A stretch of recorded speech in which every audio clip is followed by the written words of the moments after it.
आज हमारे साथ स्टूडियो में senior Congress leader professor doctor Kuldeep Malik ji हैं। तो मलिक साहब से कुछ सीधे सवाल करना चाहूँगा।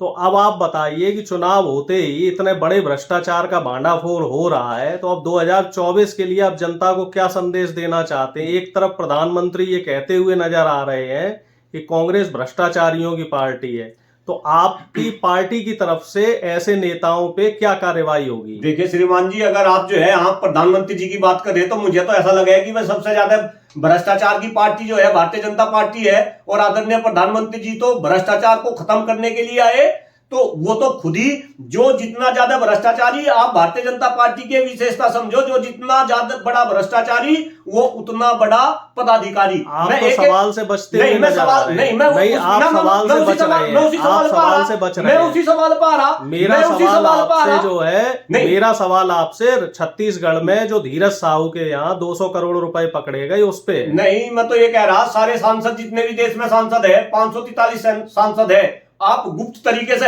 हर एक सांसद के घर में छापे मारो, एक कांग्रेस का नहीं और भी कांग्रेस के मिलेंगे और भारतीय जनता पार्टी वाले इतने मिलेंगे कि ये सोच नहीं सकते। आप श्रीमान जी क्या बात कर रहे हैं? भारतीय जनता पार्टी ने तो इस समय राष्ट्रवाद का चोला ओढ़ रखा है, तो उनके यहाँ तो छापे नहीं पड़ेंगे। बस यही तो बात पब्लिक को समझनी, ये राष्ट्रवाद नहीं, ये नकली राष्ट्रवाद है भाई। और मैं तो लोगों को यही बात समझाने में लग रहा कि अगर इस देश को बचाना तो इस नकली और असली राष्ट्रवाद को समझना पड़ेगा।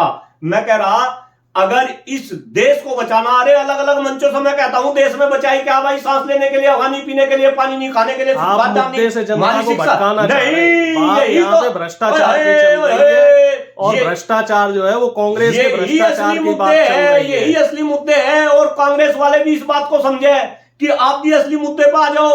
मैं तो कह रहा इन भारतीय जनता पार्टी वालों को भारतीय जनता पार्टी के मुद्दे पे ही घेर लो।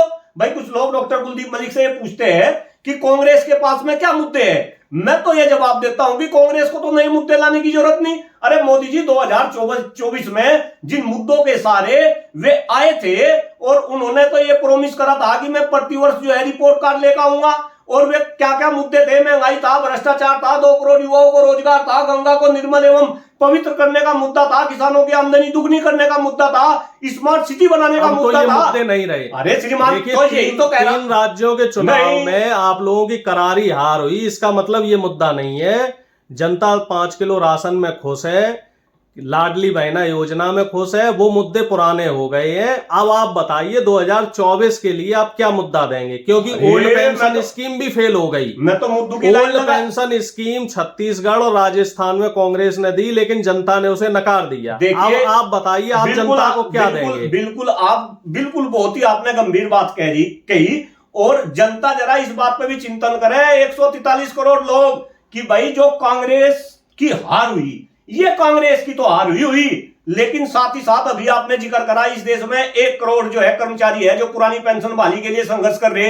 आपने 2 अक्टूबर में दिल्ली के लाल किला मैदान में देखा होगा किस तरीके का जनसैलाब। तो कहीं ना कहीं 1 करोड़ लोगों की हार हुई। इसके बाद आप किसान वर्ग की बात करें, इस देश में आज किसान परेशान है, किस तरीके का आंदोलन दिल्ली के बॉर्डर पे आपने देखा, 700 किसानों की शहादत गई। और मैं तो अभी रिसेंटली कह रहा भाई, मैं तो शामली मुजफ्फरनगर का रहने वाला, 3 महीने तक किसानों का आंदोलन चला और उस आंदोलन को भी किसानों को जो है वापस लेना पड़ा, उनकी मांग पूरी नहीं हुई, तो वे भी कहीं ना कहीं टकटकी लगाए बैठे थे। सवाल ये है कि 2024 के लिए आपके ऐसे क्या मुद्दे हो कि जनता आपके मुद्दों पे आपको वोट दे? हाँ बस मैं भी तो वही आपको बता रहा। मैं तो ये कह रहा हमें तो मुद्दे लाने की जरूरत नहीं है। जो मोदी जी के मुद्दे थे, हम तो मोदी जी के मुद्दे को मोदी जी के मुद्दे पे घेरे। और जो मोदी जी रिपोर्ट कार्ड की बात कर रहे थे जनता के बीच में, अगर हम कुछ इस तरीके की इच्छा शक्ति पैदा कर दें कि जनता मोदी जी से मोदी जी का रिपोर्ट कार्ड पूछे, और रिपोर्ट कार्ड में कौन कौन से पॉइंट मैं आपको बता रहा, महंगाई है, भ्रष्टाचार है, काला धन है, 100 दिन में काला धन लेकर आ रहे थे। अब दिलचस्पी नहीं है जनता, नहीं आपके कहने से दिलचस्पी। अरे अगर उसमें दिलचस्पी होती तो कांग्रेस का ग्राफ बढ़ रहा होता, बीजेपी का गिर रहा होता। नहीं, मुझे बता दो, अरे कांग्रेस वालों पे ये मुद्दे अच्छे से उछाले नहीं जाते।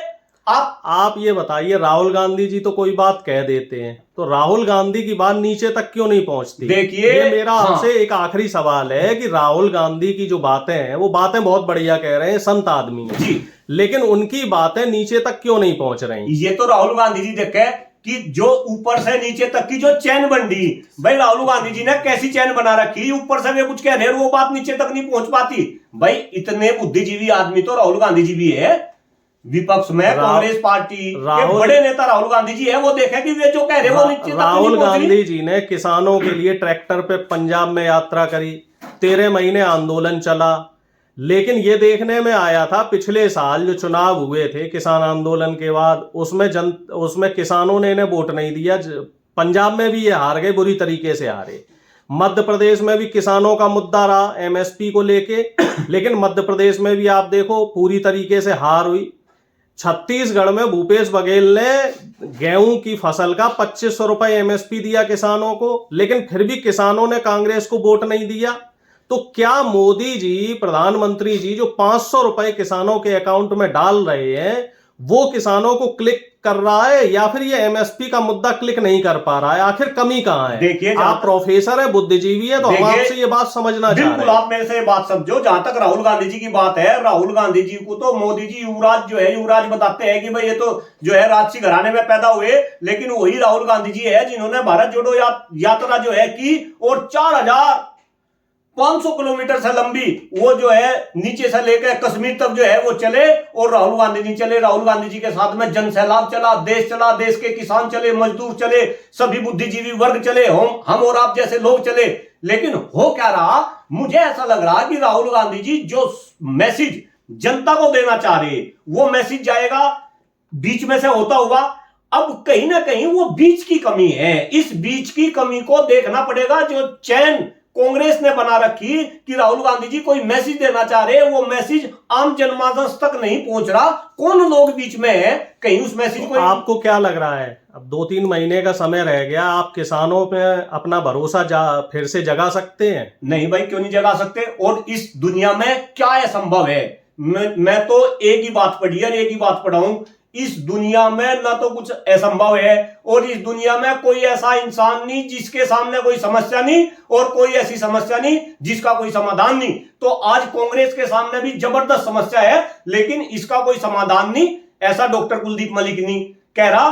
कांग्रेस के पास अभी भी, मैं कह रहा सबसे पुरानी पार्टी कांग्रेस पार्टी तो एक ऐसी पार्टी है जिन्होंने आजादी से पहले ये पार्टी बनी। अगर बात करूं 1885 में ये पार्टी बनी, इसके बाद आजादी की लड़ाई में इस कांग्रेस पार्टी ने महत्वपूर्ण भूमिका निभाई। कई प्रधानमंत्रियों ने अपनी शहादत कांग्रेस के जो है इस जो है देश को दी। तो वर्तमान की बात करें ज्यादा बेहतर है। तो एक बात बताओ, इतिहास से ही तो वर्तमान निकल आएगा, हमें इतिहास में वर्तमान में तो हमें लग रहा है कि कांग्रेस अपना रास्ता भटक चुकी है। हाँ, तो कांग्रेस रास्ता भटक गई। कांग्रेस को यही तो सारी कवायद ऐसे ही तो हो रही कि कांग्रेस कैसे भटके हुए रास्ते पे से फिर वापस ट्रैक पर आवे।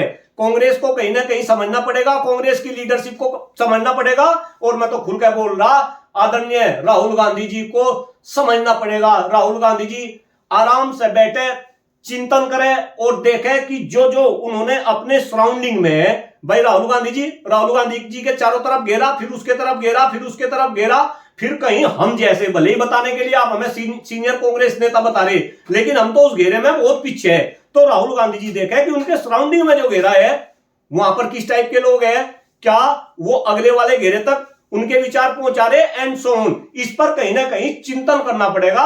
राहुल गांधी जी की मेहनत में कोई कसर नहीं, राहुल गांधी जी के विचारों में कोई कसर नहीं। और मैं आपको बताऊं, भारतीय जनता पार्टी वालों ने तो इंटरनेशनल पप्पू की संज्ञा दे रखी थी राहुल गांधी जी को, लेकिन जिस तरीके से आज आप आम पब्लिक के अंदर बात करके देखो, कहीं ना कहीं आम पब्लिक अब राहुल गांधी जी को अपना नेता मान रही, और भारतीय जनता पार्टी की इस चाल को भी समझ रही कि कितना अरबों खरबों रुपया केवल और केवल भारतीय जनता पार्टी ने इसी बात के ऊपर बहा कि राहुल गांधी जी को आप इंटरनेशनल पप्पू डिक्लेयर कर दियो।